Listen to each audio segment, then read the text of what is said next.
Hajdaš Dončić je jedan letargični oblik političke, polupolitičke, pseudopolitičke tvorbe kakav je Dalija Orešković.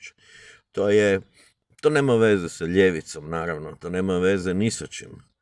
To je jedan nihilistički društveni poremećaj koji se pokušava nadrogirati sa idejom kako je temeljni problem u Hrvatskoj nekakva ustaška kontrarevolucija protiv antifašističkog viđenja svijeta. Antifašističko viđenje svijeta ovoga časa postoji samo u Moskvi i Beogradu. Ali to sljedbe takozvane ljevice tek tiho žulja. One isto počinju polako dvojiti da je to ljevica što oni identitetski slijede i da se glavna i uopće borba koja je pred nama sastoji u borbi protiv ustaša koje se sastoje od 2 transparenta Bad Blue Boysa i nekih ljudi u nikabu koji su se bunili kada su Pupovčevi sada više ne samo ljevičari, nego već polako i vidovdanci doveli onoga i Sanu izložbu njegovu radili. Pri tome ne mislim da su oni znali da je bio u Sanu, to je post delictum nastalo, oni su htjeli odraditi očito nekakav bunt protiv Pupovca i to je sve tako razumljivo i ta ideja sukoba nekakvog crvenih i crnih je jedan pokušaj koji u cijeloj Europi na snazi, te sada više ne samo ruske agenture da dekonstruira Europu. To se radi već desetljećima, samo kod nas je problem da nema ni ustaša ni partizana, osim na Facebooku.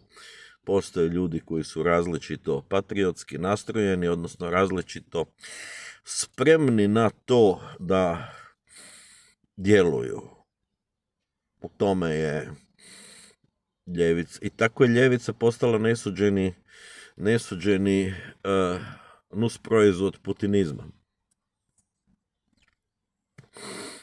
Tim ljudima to nije prirođeno. Oni su po prirodi zaštitnici seksualnih manjina i tako dalje, što putinizam želi istrijebiti, a njih vuče taj čomski, taj protuzapadni sentiment i tako dalje.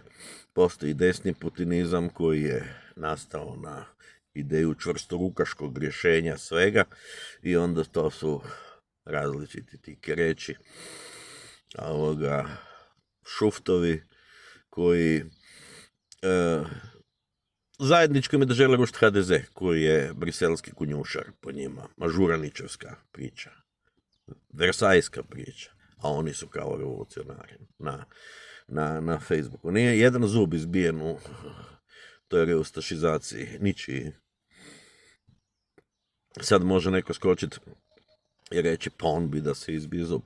Pa ja ne bi dok se ne izbije zub. Ako su ubijene toliko u obiteljskom nasilju tolike žene, onda je nekako blesovo tvrditi da Crna legija hara Hrvatskom, kad očito ne hara.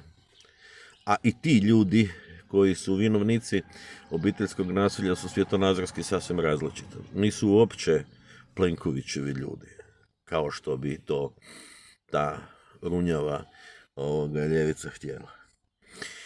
Tako da ću raditi sutra taj esej, odnosno objavit ću ga, napisat ću ga lako, esej o sukobu na književnoj ljevici koji je postao 30-ih i na vječnoj zagonetke ljevice, osobito na paradigmi jedne ruske predrevolucionarne knjige koja se zvala Švambranija ili školska crna knjiga koju je napisao Lav Kasilj, u kojoj se vidi koliko su te ideje bile nadahnute, revolucionarne ideje u Rusiji, ne samo boljševičke, nego sve još od dekabrista, koliko su one bile nadahnute dokinućem rigidnih, autoritarnih osobina carskog režima i naslanjale se na sve te tradicije otpora tome, i tome da je Puškin stradao jer je imao dug jezik i na krvavoj nedjelji 1905. i na žrtvama ogromnim u ratu. Danas se isto spominju ukrajinske žrtve kao besmislene, ruski se ne spominju kao besmislene,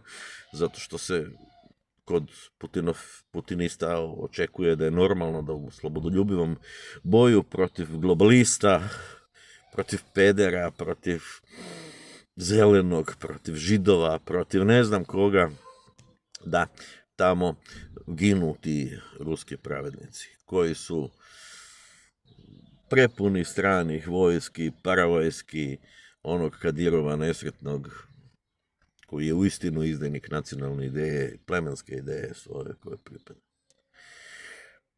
Ljevicu treba suočiti s činjenicom da svaka ideja, kada dođe u stadij ostvarenja, da ona počinje udarati u svoje vlastite zidove, da ona taj knut, taj bič kojim je gražena, uzima i ne vraća. Kod Tolkienov prsten i kod lijevih ideja to bilo osobito vidljivo. One bi preuzele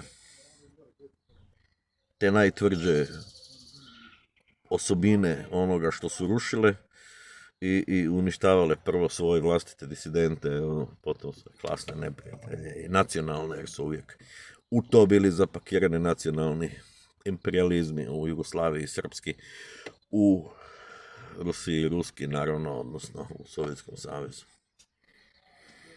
O tome time ćemo se baviti. Eto, to sam htio najaviti. Hvala tko je slušao. I treba govoriti, razgovarati, još nije trenutak očito.